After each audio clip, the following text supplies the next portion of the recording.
When we need to get more accurate than what we can get with just the thimble, more accurate than 1/1000th of an inch, we can actually use what's called a Vernier scale to figure out down to the nearest 10,000th of an inch. Now, this is incredibly accurate.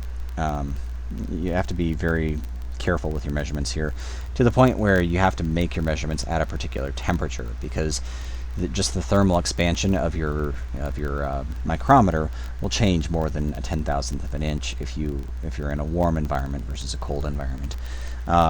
So, in any case, how we would read these things is, not only is there the horizontal scale that we kind of read off, the 0.3, 0.3025,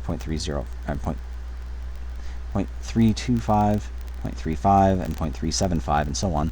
Not only is there that scale and the thimble scale, which tells us to the nearest 1,000th of an inch, there's also this Vernier scale up here.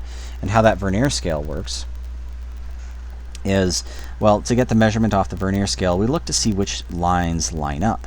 And in this case, it looks like this first line lines up here, and so to read off our measurement, we would get a 0, and I'm reading off that 0 on the left there.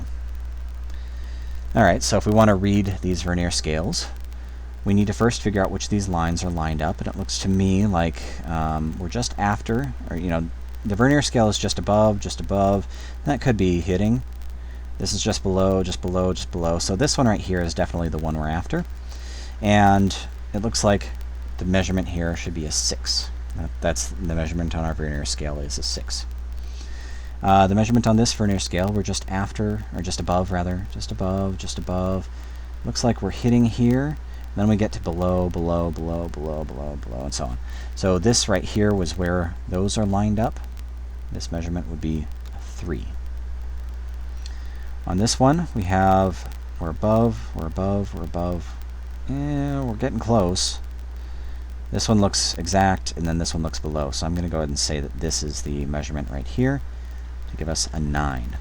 You can see it looks, it's kind of hard to tell on some of these without looking at the lines around it, which one lines up exactly. This one is above, that one looks like it's exact, then we get below, below, below, below. When I'm talking about above versus below, I'm saying the Vernier scale versus this scale. So this is the one that I concluded was, yeah, it's above, then exact. So this would be a measurement of a 1.